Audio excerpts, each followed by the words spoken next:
आचरण न्यूज के बुलेटिन में मैं शिवम सिंह सिसोदिया आपका स्वागत करता हूं। ये रही देश की कुछ बड़ी खबरें।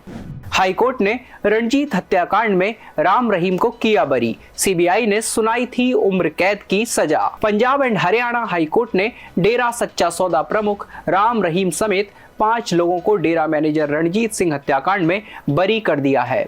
सीबीआई अदालत ने राम रहीम समेत 5 आरोपियों को उम्र कैद की सजा सुनाई थी।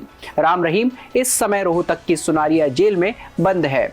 उसे 3 मामलों में सजा हुई थी। इनमें रणजीत हत्याकांड के अलावा पत्रकार रामचंद्र छत्रपति की हत्या और साध्वियों के यौन शोषण का केस भी शामिल है। पत्रकार की हत्या में उसे उम्र कैद और यौन शोषण के 2 केसों में 10-10 साल की कैद हुई थी। इस केस में बरी होने के बावजूद राम रहीम को अभी जेल में ही रहना होगा। कुरुक्षेत्र के रहने वाले डेरे के मैनेजर रणजीत सिंह की 10 जुलाई 2002 को गोली मारकर हत्या कर दी गई थी। इसकी पुलिस जांच हुई, लेकिन डेरे को क्लीन चिट दे दी गई। पुलिस जांच से असंतुष्ट रणजीत सिंह के बेटे जगसीर सिंह ने जनवरी 2003 में हाई कोर्ट में याचिका दायर कर सीबीआई जांच की मांग की थी। आपको बता दें, शुरुआत में इस मामले में राम रहीम का नाम नहीं था, लेकिन साल 2003 में जांच सीबीआई को सौंपी गई। फिर 2006 में राम रहीम के ड्राइवर खट्टा सिंह के बयान पर डेरा प्रमुख को शामिल किया गया। इस मामले में 2007 में कोर्ट ने आरोपियों पर आरोप तय किए थे। 19 साल के बाद अक्टूबर 2021 में डेरा प्रमुख, डेरा मुखी समेत 5 आरोपियों को दोषी करार दिया गया, जिसके बाद सीबीआई ने उम्र कैद की सजा सुनाई। सजा मिलने के 3 साल बाद राम रहीम हाई कोर्ट से बरी हो गया। मनी लॉन्ड्रिंग मामले में झारखंड के पूर्व सीएम हेमंत सोरेन को नहीं मिली राहत। ईडी ने जवाब देने के लिए कोर्ट से मांगा और समय। जमीन घोटाले से जुड़े मनी लॉन्ड्रिंग मामले में जेल में बंद झारखंड के पूर्व सीएम हेमंत सोरेन की जमानत याचिका पर झारखंड हाईकोर्ट ने जस्टिस रंगन मुखोपाध्याय की वैकेशन बेंच में सुनवाई हुई, लेकिन उन्हें तत्कालीन राहत नहीं मिल पाई। ईडी ने इस मामले में जवाब दाखिल करने और पक्ष रखने के लिए समय की मांग की। अदालत ने ईडी को और समय दिया। मामले की सुनवाई के लिए अगली तारीख 10 जून तय की गई है।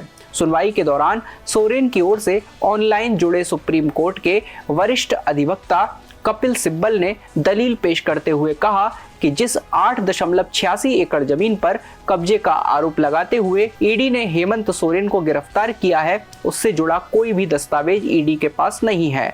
यह झारखंड की सीएनटी छोटा नागपुर टेनेंसी एक्ट के तहत भुई हरी नेचर की जमीन है, जो किसी भी हालत में किसी व्यक्ति के नाम पर ट्रांसफर नहीं की जा सकती। सिब्बल ने कहा कि हेमंत सोरेन पर वर्ष 2009-10 में इस जमीन पर कब्जा करने का आरोप लगाया गया, लेकिन इसे लेकर कहीं शिकायत दर्ज नहीं है। अप्रैल 2023 में ईडी ने इस मामले में कार्यवाही शुरू की और सिर्फ कुछ लोगों के मौखिक बयान के आधार पर बता दिया कि यह जमीन हेमंत सोरेन की है। वहीं ईडी के अधिवक्ता ने जमानत याचिका का विरोध करते हुए कहा कि सोरेन के खिलाफ जमीन कब्जे के पर्याप्त साक्ष्य हैं। विस्तृत जवाब के लिए ईडी ने समय की मांग की, जिसे अदालत ने स्वीकार कर लिया है। नर्सिंग कॉलेज घोटाला, एक्शन में सीएम मोहन यादव। बंद होंगे 31 जिलों के 66 नर्सिंग कॉलेज। मध्य प्रदेश में नर्सिंग कॉलेज घोटाले को लेकर मुख्यमंत्री डॉक्टर मोहन यादव एक्शन में आ गए हैं। सीएम मोहन यादव के आदेश के बाद प्रदेश के फर्जी नर्सिंग कॉलेजों के विरुद्ध कार्यवाही शुरू हो गई है। इंदौर समेत 31 जिलों के 66 कॉलेजों को बंद करने की कवायद शुरू कर दी गई है। नर्सिंग कॉलेज घोटाला मामले में अब तक 3 सीबीआई अधिकारियों समेत 13 लोग गिरफ्तार हो चुके हैं, जिनसे सीबीआई टीम हेडक्वार्टर्स में पूछताछ के बाद कई अहम खुलासे होने की संभावना है।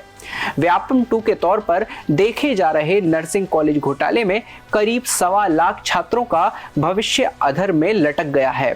मध्य प्रदेश के चिकित्सा शिक्षा आयुक्त ने इस संबंध में सभी कलेक्टरों को ऐसे फर्जी नर्सिंग कॉलेजों की सूची भी सौंप दी है और कहा गया है कि हाई कोर्ट के आदेश अनुसार कार्यवाही करें। हाई कोर्ट के आदेश के बाद 66 कॉलेजों की मान्यता निरस्त की गई। इनमें बैतूल जिले के 8, भोपाल के 6, इंदौर के 5, सीहोर, धार, छतरपुर के 4 नर्सिंग कॉलेज, नर्मदापुरम के 3 कॉलेज शामिल हैं।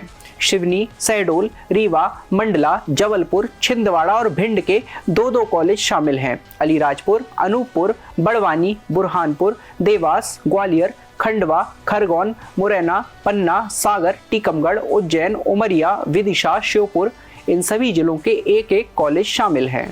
दलित युवती की मौत पर गरमाई सियासत। दिग्विजय कमलनाथ के बाद अब प्रियंका गांधी ने भाजपा सरकार पर उठाए सवाल। मध्य प्रदेश के सागर में चलती एम्बुलेंस से गिरकर हुई एक दलित युवती की मौत पर सियासी पारा गर्म हो गया है। पूर्व सीएम दिग्विजय सिंह और पूर्व सीएम कमलनाथ के बाद अब कांग्रेस महासचिव प्रियंका गांधी ने मोहन यादव सरकार पर हमला बोला है। साथ ही उन्होंने पीएम मोदी पर भी निशाना साधा है। प्रियंका गांधी ने एक्स मध्य प्रदेश में एक दलित बहन के साथ घटी यह घटना दिल दहला देने वाली है। भाजपा के लोग संविधान के पीछे इसलिए पड़े हैं क्योंकि वह नहीं चाहते कि देश की महिलाएं दलित, आदिवासी, पिछड़े सम्मान के साथ जिएं। इसी तरह कांग्रेस ने भी एक्स पर इस मामले में पीएम नरेंद्र मोदी से पूछा है कि क्या आप तक यह खबर पहुंची। प्रियंका ने लिखा, जहां भी महिलाओं पर अत्याचार हुआ, नरेंद्र मोदी और उनकी सरकार ने आरोपियों को ही बचाया है। दलित समुदाय से ताल्लुक रखने वाली मृतका का अंजना अहिरवार के चाचा की पीट कर हत्या कर दी गई। मृतका अपने चाचा व एम्बुलेंस में लेकर जा रही थी, तभी खुरई बाईपास पर रहस्यमयी तरीके से बीच रास्ते में एम्बुलेंस से गिरने से उसकी मौत हो गई। इससे पहले पिछले साल अगस्त में मामला दर्ज कराया था कि उत्पीड़न के एक मामले में समझौता करने के लिए दबाव बनाने वाले कुछ लोगों ने उसके भाई को पीट कर मार डाला था। लोकायुक्त पुलिस ने सफाई दरोगा को 2000 रुपए रिश्वत लेते रंगे हाथों पकड़ा। महिला सफाई कर्मी की शिकायत पर हुई कार्यवाही। ग्वालियर में नगर निगम के एक सफाई दरोगा को लोकायुक्त ने 2000 रुपए की रिश्वत लेते रंगे हाथों पकड़ा है। सफाई दरोगा एक महिला सफाई कर्मचारी से छुट्टी देने के बदले 2000 रुपए की मांग कर रहा था। महिला परेशान होकर लोकायुक्त के पास पहुंची और शिकायत की। आज सुबह महिला ने सफाई दरोगा को रुपए देने के लिए बुलाया। जैसे ही जीडीए ऑफिस के पास दरोगा पहुंचा और रिश्वत के रुपए लेकर जेब में रखे तो पास ही खड़ी लोकायुक्त की टीम ने उसकी कलाई थाम ली। केमिकल लगे 2000 रुपए उससे जब्त कर भ्रष्टाचार अधिनियम के तहत मामला दर्ज कर लिया है। साथ ही नगर निगम को उसे सस्पेंड करने के लिए पत्र लिख दिया है। महिला सफाई कर्मचारी काजल वाल्मीकि ने लोकायुक्त कार्यालय में पहुंचकर शिकायत की थी कि वार्ड नंबर 32 जोन 6 का सफाई दरोगा अनूप पारछे उसे छुट्टी देने के नाम पर 2000 रुपए की रिश्वत की मांग कर रहा है। इतना ही नहीं, वो कहता है कि हर महीने मुझे 2000 रुपए देने होंगे, नहीं तो छुट्टी नहीं मिलेगी।